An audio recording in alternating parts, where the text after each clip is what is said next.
Hey everyone, it's Carrie and welcome to a fun little YouTube video. Oh my gosh, I'm creating content again? That's shocking. Most people aren't going to follow me from my podcast onto here. If you did not know, I have a podcast under the name The Traveling Pony, which is the same name that the YouTube channel is under. The podcast has been taking a little bit of a back road. I've had to prioritize a few things in my life and I'm still not prioritizing things.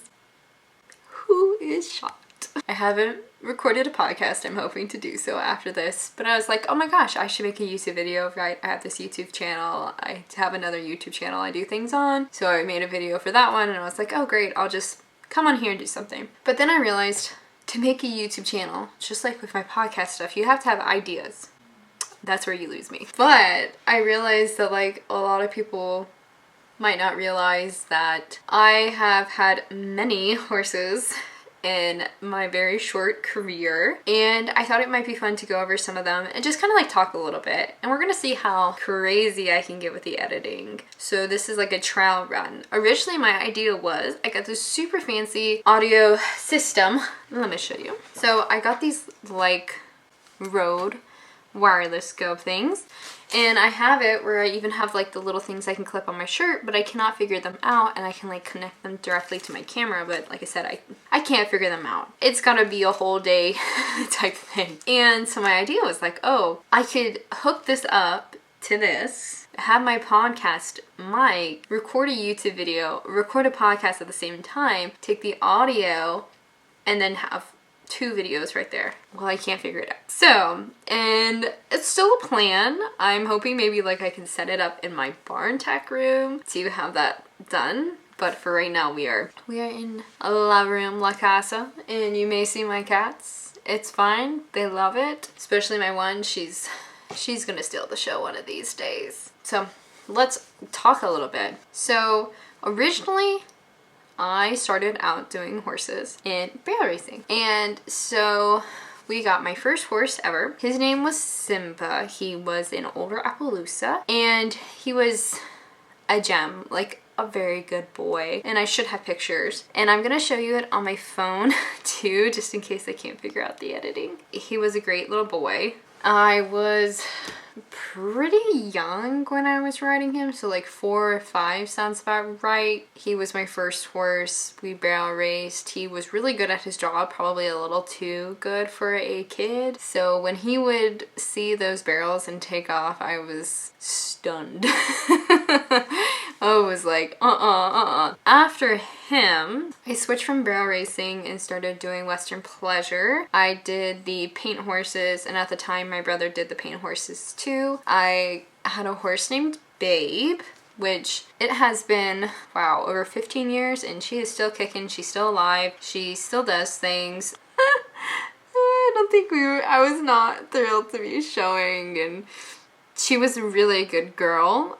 I would say at the time, horses or Western Pleasure was just kind of boring. I still haven't found my love for it, per se. So I used to just like get on her and just be like, I'd fall asleep. I just wasn't having a really good time. And how our local show venue is set up is the covered ring is at the top, and then the jumper ring for the show I grew up doing, which is Rolling Hills, is at the bottom. So I would always like see everyone doing jumpers while I was doing my Western Pleasure stuff, and it kind of like drew me to it. So after Babe, we leased her out, and then we later on sold her. I had the opportunity to ride an amazing horse named Lucy. Lucy kind of took me up from knowing not that much to packing me around some stuff I definitely did not know. She was a really good girl. She was a packer. She was not I'm gonna teach you how to do something. So I did her in long stirrup. We won long stirrup for the end of the year for GHA, the year I did it, and the equitation. And we won the Derby at finals too. I'm trying to think back. Lucy was kind of like my introduction into all of that. And during that time, we had a horse named Cheyenne. Cheyenne was on and off, not really being ridden. She had hurt my mother at some point. She was kind of a very rambunctious young horse and had been doing Western. She really didn't have the movement for Western. She was bred to be a cow horse and hated cows. I mean, like, hated cows. She would freak out. So she didn't really have like a calling. Like, she wasn't fancy enough to be a Western pleasure horse. She wasn't slow enough. She didn't have the canter. She didn't have the jog. She just kind of was everywhere. So I was like, oh well, let me have at her, you know. And I did. So I taught her how to jump. I probably put her in the most consistent program she'd been in, because I tend to ride my horses a good deal, just like flatting them and stuff. Here's a photo of Cheyenne. So I took her up. We did some local like rolling hills shows. She'd like automatically change it. To me, anybody could ride her, but there were definitely some people who struggled. But she was just a really good horse. Like, she wasn't good when she was young, but when she matured out, she was great. I ended up selling her, and I don't think she was my first like sales project that I had done when I was younger, but she was probably about that time. And I ended up selling her to somebody who had her for a good couple of years, and then sadly she colicked and had to be put down. But she was kind of my first introduction into selling horses, and then opened the door for a lot more. So after Cheyenne and Lucy, we got Bear. And everyone should know Bear, because I feel like my whole career, and pretty much if anyone knew me before I was 18, they knew me because of that horse. And to be honest, not in the best way. He was a rearer, he was a spooker, he was a stopper, he was anything he could be, he was. And I started him out in long stirrup, and I went from long stirrup to the 3-6 pretty quickly. I think within a year and a half. Don't recommend that. It's left me with some problems as I've gotten older, just because I have a lot of anxiety jumping really high. And I also think it's just partially because of his nature, of his stopping, of his spooking, and his rearing. It just got very difficult for me to trust jumping high. And I had Bear through the majority of my junior career.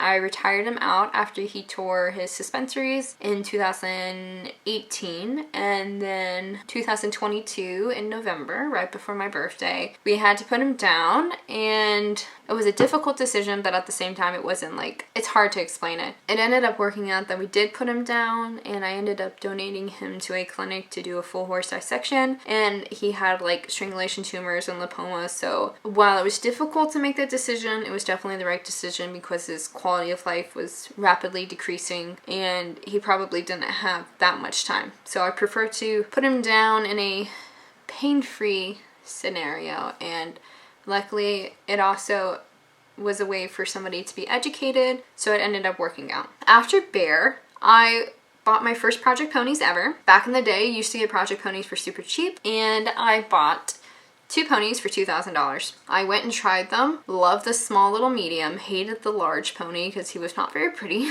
I was like, I don't like him. He doesn't move good. He's not cute. And then she was like, well, just get on him and jump him. I jumped him over one jump. I was like, okay, I'll take them both home. So we spent $2,000 for both of them, so $1,000 each. Let me just be very clear with my ponies. It's so different than now. Like, we used to have a trailer whenever we went places. There was no PPEs. You didn't know how honest somebody was. You were just taking a gamble. We always paid in cash. You know, some people would make us sign bill of sale. Some people didn't. They just were like, okay, give me the cash and get out of here. So it was just so different, and you were taking so much more risk. Ponies, the prices they were going for, like, you know, for example, Blue ended up being a phenomenal pony. I ended up making a fair portion of money off of Blue, considering what I bought him for. That was like a really big deal. I had the opportunity to show him through the jumpers, which was really fun. Puff, on the other hand, I did not get lucky. We probably sank a couple $1,000s into her trying to figure out to get her sound. She never came sound, and I ended up donating her to a friend to use for pony parties. So it was kind of like one of those catch-22s. I took a loss, but my initial investment was $1,000, and I probably should have stopped when I invested $1,000, not a couple more thousands, because she really was an expensive pony to begin with. This is Puff, and then this is Blue. Puff ended up leaving. I had Blue, During that period of time, I also had another pony that I was trying to bring up. I never bought him, but I worked with him for about a year and a half trying to sell him. He had some issues. By the time the owners were willing to sell him, I was just kind of like, look, I've invested all this time. He really isn't coming around. I think he needs an easier job, and I think he needs a non-show job because he had gotten fried somewhere along the way. So I had him at the same time. After him, and after those two left, I went out and I got 3 more ponies, I believe. I got a scrawny little red roan covered in fungus, and when I tried her, she took off with me because it was cold and windy and she'd only been ridden like a handful of times, just not much. Like I said, it was very different. The people wanted, I think, like $800 or something. I was like, you know, if there's one thing about me is I will put time into something. So I was like, you know what, let's give it away. Even if I sell her for $5,000 and put like 30, 60 days on her, that's still a profit considering she was $800. So I bought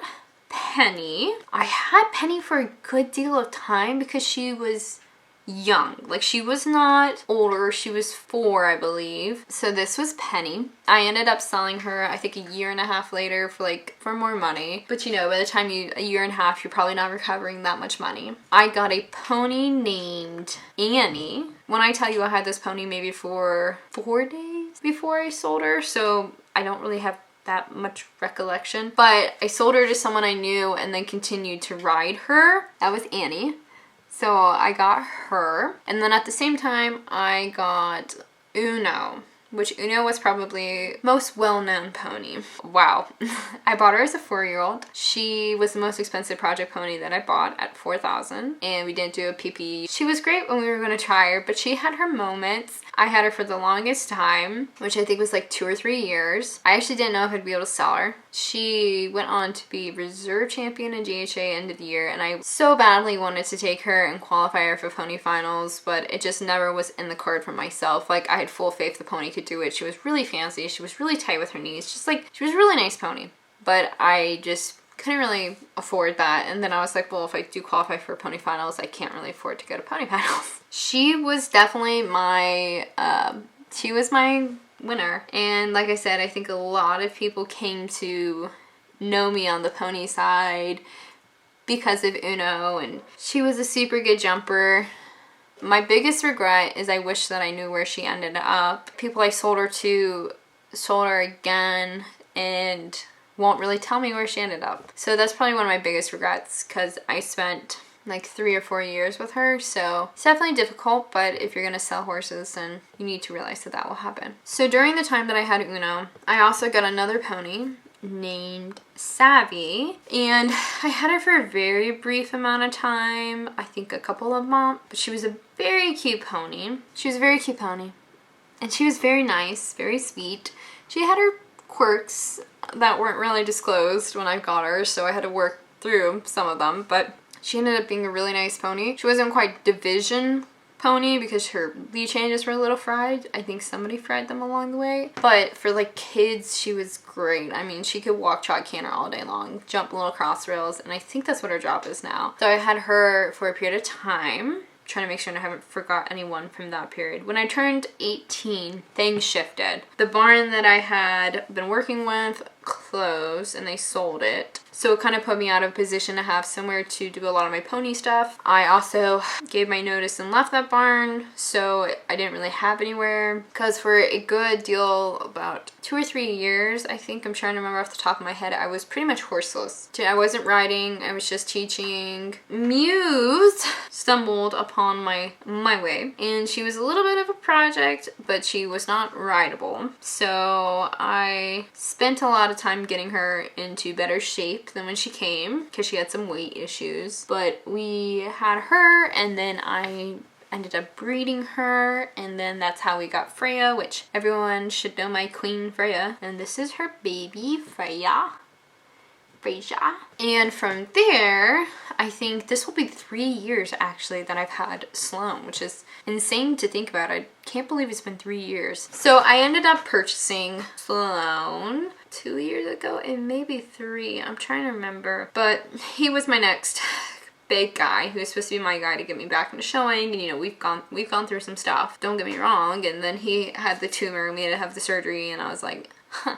Everyone knows Sloan. Everyone loves Sloan. He's kind of he's an interesting animal. I don't think I've ever owned an animal like Sloan, but he's so handsome. I had him, my barn opened up, I got a Project Pony again, spent a lot of money on the Project Pony, and it backfired so hard. Never spent that much on a Project Pony before in my life. We're not very honest with some things. Long story short, he was having problems, and then later on the road, he was kind of diagnosed with the beginning of DSLD. He was 7 years old. Like, there wasn't much that I could do. And so I had looked at either donating him to a college to use for DSLD research, or I ended up finding a family who just wanted like a companion animal, and I was like, well, that's perfect. Like, he can be ridden, but he really should not be doing what I'm asking of him, and I don't want to sell someone a horse with DSLD. Like, so I ended up gifting him.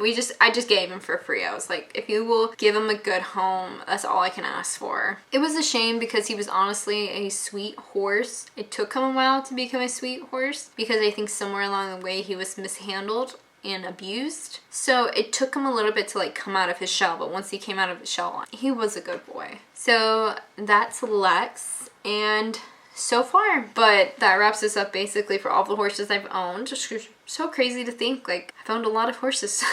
And I'm still trying to look for more Project Ponies. The market's just insane. But I thought it'd be a fun idea to come on here and do like a recap. Like, hey, here's all these horses I've had, and more than happy to talk about more of their stories or things I've learned from certain horses, because I've definitely learned some things from the horses I've had in my barn. Like, I think the more horses you ride, the more you learn. So if you guys like this video, make sure to like it and subscribe, and I'm gonna try and post a little bit more. You know me, we'll see how long that lasts, but I'm gonna try. That's all I can say. So bye.